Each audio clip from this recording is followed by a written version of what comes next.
Assalamualaikum warahmatullahi wabarakatuh. Halo anak-anak, bagaimana kabar kalian semua hari ini? Semoga semua dalam keadaan sehat ya. Hari ini kita akan belajar mata pelajaran IPS materi dari kelas 8 semester 1 ya, yaitu tentang kelangkaan sumber daya dan kebutuhan manusia. Sebelumnya, perkenalkan nama saya Naris Khalifah, NIM 1262092033130 dari Tadris IPS 5A Universitas Islam Negeri Sayyid Ali Rahmatullah Tulungagung. Oke, langsung saja kita simak videonya ya. Kelangkaan sumber daya dan kebutuhan manusia. Kebutuhan hidup manusia. Manusia sebagai makhluk hidup pasti akan memiliki berbagai kebutuhan sebagai penunjang hidup.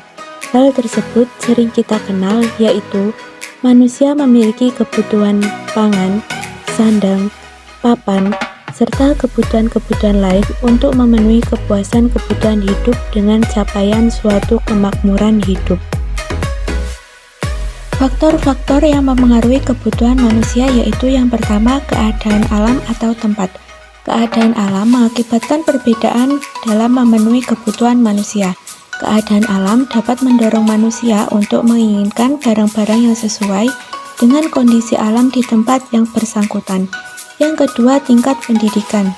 Jenis kebutuhan dan jumlah kebutuhan akan semakin meningkat apabila tingkat pendidikan juga semakin tinggi. Dan yang ketiga, status sosial. Semakin tinggi kedudukan seseorang di masyarakat, membuat kebutuhan semakin beragam. Dan dengan perbedaan status sosial, maka keinginan tersebut biasanya dipengaruhi oleh kemampuannya atau sosialnya. Jenis-jenis kebutuhan. Kebutuhan manusia yang tidak terbatas dan beragam dapat dibedakan menjadi kebutuhan berdasarkan intensitas, bentuk, dan sifatnya. Kebutuhan berdasarkan intensitas dibedakan menjadi tiga, yaitu yang pertama, kebutuhan primer. Disebut juga kebutuhan pokok. Seandainya kebutuhan primer tidak terpenuhi, kelangsungan hidup manusia akan terganggu. Contohnya yaitu makanan, minuman, pakaian, dan tempat tinggal. Yang kedua, kebutuhan sekunder, yaitu kebutuhan yang dipenuhi setelah kebutuhan pokok terpenuhi. Contohnya yaitu perabotan rumah tangga, pendidikan, tas, meja kursi, dan alat olahraga. Dan yang ketiga, kebutuhan tersier, yaitu kebutuhan yang dapat dipenuhi setelah kebutuhan primer dan sekunder terpenuhi dengan baik. Pada umumnya, pemenuhan kebutuhan tersier dilakukan oleh orang yang berpenghasilan tinggi dan biasanya digunakan untuk menunjukkan status sosial. Contohnya mobil mewah, perhiasan, dan rumah mewah. Kebutuhan berdasarkan sifatnya. 1. Kebutuhan jasmani, yaitu kebutuhan yang diperlukan oleh fisik atau badan manusia agar dapat hidup secara layak dan baik. Misalnya dengan berolahraga untuk menunjang kesehatan raga atau badan. 2. Kebutuhan rohani, yaitu kebutuhan yang dapat memberi rasa puas pada jiwa, rohani, dan perasaan seseorang.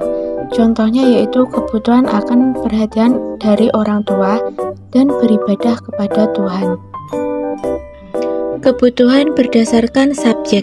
1. Kebutuhan individual, yaitu kebutuhan yang berguna untuk pemenuhan atau pemuasan kebutuhan seseorang secara individu. Kebutuhan setiap individu berbeda. Hal tersebut dipengaruhi oleh keinginan, hobi, jenis pekerjaan, status sosial, ataupun pendidikan. Misalnya, kebutuhan nelayan akan perahu dan jalan untuk menangkap ikan. 2. Kebutuhan kolektif, yaitu kebutuhan yang bermanfaat untuk pemenuhan kebutuhan umum atau orang banyak. Kebutuhan kolektif merupakan kebutuhan yang erat hubungannya dengan kesejahteraan, ketertiban, keamanan, keindahan, dan kemakmuran masyarakat. Misalnya, jalan raya bagi pengguna jalan dan pasar untuk jual beli barang bagi masyarakat. Kelangkaan sumber daya. Kelangkaan. Manusia dalam memenuhi kebutuhan hidup tidak pernah ada puasnya. Kebutuhan manusia beraneka ragam dan terus-menerus ada. Hari ke hari kebutuhan manusia semakin bertambah banyak, baik jumlah, mutu, dan coraknya. Pertambahannya tidak sebanding dengan sumber daya yang tersedia. Oleh karena itu, akan ada sebagian orang yang tidak mendapatkan alat pemuas kebutuhan yang diinginkan.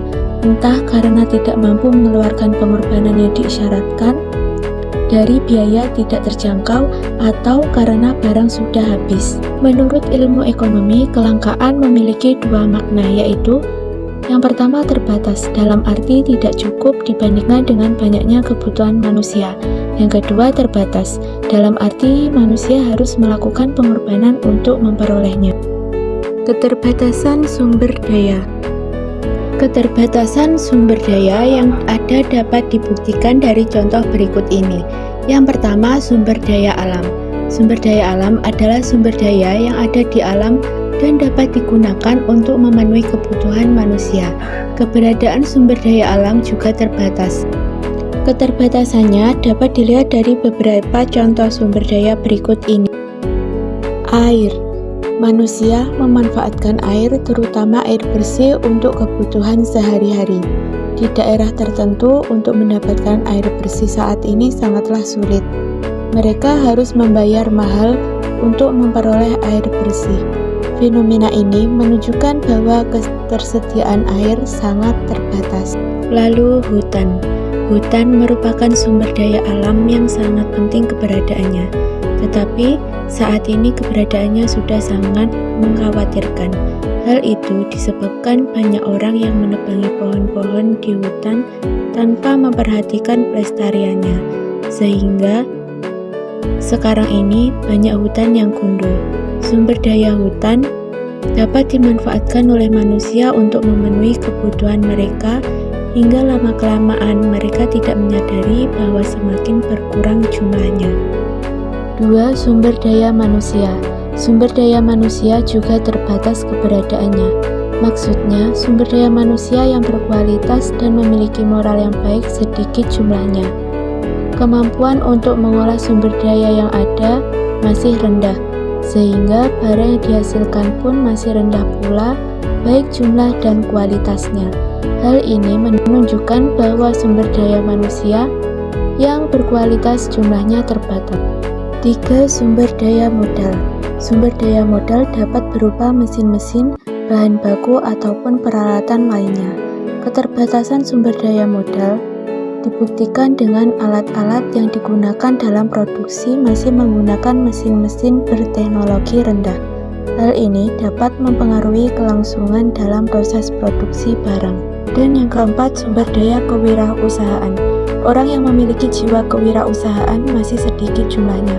Oleh karena itu, sedikitnya orang yang mampu menyatukan sumber daya yang ada dapat mempengaruhi jumlah hasil produksi, sehingga hal tersebut dapat mempengaruhi keberadaan alat pemuas kebutuhan di masyarakat. Skala prioritas. Di Indonesia, skala prioritas untuk kelangsungan hidup masyarakat saat ini dan di masa yang akan datang yaitu antara lain kebutuhan pangan. Hayo, kalian sudah makan atau belum?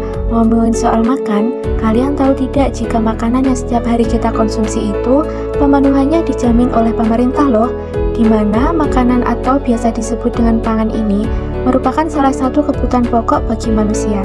Jika kebutuhan pokok tidak terpenuhi, maka kehidupan seseorang dapat dikatakan tidak layak, sehingga keutuhan pangan itu dikatakan sebagai kebutuhan fundamental. Berdasarkan Undang-Undang Nomor 18 Tahun 2012, yang dimaksud dengan ketahanan pangan adalah kondisi terpenuhinya pangan bagi negara sampai dengan perseorangan, yang tercermin dari ketersediaannya pangan yang cukup, baik jumlah maupun mutunya, aman, beragam, bergizi, merata, dan terjangkau, serta tidak bertentangan dengan agama, keyakinan, dan budaya masyarakat untuk dapat hidup sehat, aktif, dan produktif secara berkelanjutan. Ternyata ada loh faktor-faktor ketahanan pangan, yaitu kondisi ekonomi. Hal ini berkaitan pada pendapatan atau daya beli masyarakat, faktor sosial, budaya, dan religi. Faktor ini berkaitan dengan pemilihan jenis makanan dan faktor fisik yang meliputi lahan, iklim, teknologi, dan infrastruktur. Kebutuhan industri dan energi baru dan terbarukan. Untuk memenuhi kebutuhan, manusia juga melakukan kegiatan berupa kegiatan industri. Kegiatan ini berupa mengolah bahan baku atau sumber daya industri sehingga menghasilkan barang yang memiliki nilai tambah atau daya manfaat yang lebih tinggi. Berkaitan dengan bahan bakunya, industri dapat dibedakan menjadi 3 loh, yaitu Saat ini merupakan gambaran di tempat pertambangan. Di industri ini, bahan baku yang digunakan langsung berasal dari alam berupa bahan tambang.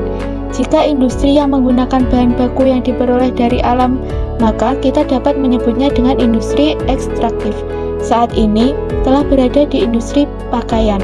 Mereka menggunakan bahan baku dari kain, di mana kain ini hasil dari industri lain. Nah, industri yang menggunakan bahan baku dari industri lain disebut dengan industri non-ekstraktif. Saat ini marak menggunakan angkutan online. Angkutan ini juga merupakan salah satu dari industri yang kegiatan menjual jasa layanan. Industri ini disebut juga dengan industri fasilitatif atau industri tersier. Nah, sekarang kita balik ke industri tadi ya. Kalian lihat ada berbagai mesin yang digunakan di sini. Mesin-mesin ini digerakkan oleh tenaga fosil, minyak bumi, dan batu bara. Masih menjadi energi utama dalam menggerakkan mesin. Ada energi utama, ada energi baru dan terbarukan yang bisa kita manfaatkan. Di mana energi baru itu jenis-jenis energi yang pada saat ini belum pernah dipergunakan secara massal oleh manusia dan masih dalam pengembangan. Sementara itu, energi terbarukan adalah energi yang ketersediaan sumbernya bisa dipulihkan dengan cepat setelah sumber itu digunakan atau dihabiskan secara alami. Kebutuhan investasi. Investasi sendiri dapat dikatakan seperti bagaimana kalian mengelola keuangan kalian supaya bisa mendapatkan keuntungan dalam jumlah tertentu. Mengapa kita butuh investasi? Itu semua dikarenakan inflasi. Inflasi adalah kenaikan harga dalam kurun waktu tertentu. Contoh bentuk investasi berupa emas, misalnya kalian membeli emas dengan berat 100 gram pada tahun 2010 dengan harga 36 juta, lalu kalian simpan. Nah, sekarang kalian ingin merealisasikan hasil investasi kalian. Emas tersebut kalian jual dan harga untuk sekarang berkisar 85 jutaan. Jika dihitung selama 10 tahun, kalian mendapatkan keuntungan 136%, berarti kalian memiliki keuntungan sebesar 11% per tahunnya. Coba kalau kalian tidak berinvestasi selama 10 tahun yang lalu, uang 36 juta kalian pasti akan tetap bernilai 36 juta. Kebutuhan pendidikan. Pendidikan di Indonesia saat ini masih belum maju juga. Salah satu akar dari masalah tersebut bisa jadi dari sistem pendidikan massal. Karena sistem ini bikin standar yang sama bagi semua murid, mendewakan nilai, mematikan nalar berpikir kritis, meragamkan kemampuan, dan di saat yang sama menghilangkan jati diri dan keunikan setiap murid. Nah, untuk itu kita harus memperjuangkan kemajuan pendidikan dengan menganggap bahwa pendidikan itu hak segala bangsa. Maka dari itu perlu membangun sekolah yang berkualitas di desa-desa, melatih kemampuan guru setinggi langit, menyediakan makanan berprotein untuk memperbaiki gizi anak di Indonesia, dan merombak ulang kurikulum pendidikan supaya anak berkembang dengan minat dan bakatnya masing-masing. Tahukah kamu, kayu manis merupakan berkah kearifan lokal yang menapak global. Pada masa silam, Nusantara merupakan destinasi perdagangan rempah-rempah. Salah satu rempah yang menjadi primadona global yaitu rempah kulit kayu manis atau biasa dikenal dengan Cinnamomum verum. Indonesia merupakan ekspor yang terbesar di dunia untuk kayu manis. Pohonnya dapat tumbuh hingga 15 meter dengan diameter batang 90 cm. Salah satu daerah penghasil kayu manis terbesar di Indonesia adalah Kabupaten Kerinci. Meski sebagian rempah tersebut dipanen untuk dijual, warga masih menerapkan pertanian dengan kearifan lokal dan lekat dengan alam. Selain Kabupaten Kerinci, budidaya kayu manis terbesar di Indonesia terletak di Pegunungan Meratus, Kalimantan Selatan. Bagi suku Dayak, mereka memiliki kebajikan untuk mengambil dari hutan apa yang diperlukan, seperti saat mengambil kayu manis di hutan. Para petani membawa keranjang rotan berisikan benih, nantinya setelah mereka menguliti kayu manis, bibit tersebut ditanam di sekitar pohonnya. Ini adalah sebuah pemanfaatan alam yang tidak sekedar untuk kepentingan ekonomi saja, tetapi juga pelestarian. Selanjutnya, kayu manis yang dipanen tersebut tersebar ke berbagai daerah melalui jalur perdagangan. Keserbagunaan kayu manis disukai banyak orang. Hal ini membuat kayu manis memiliki tempat yang istimewa di hati penikmatnya.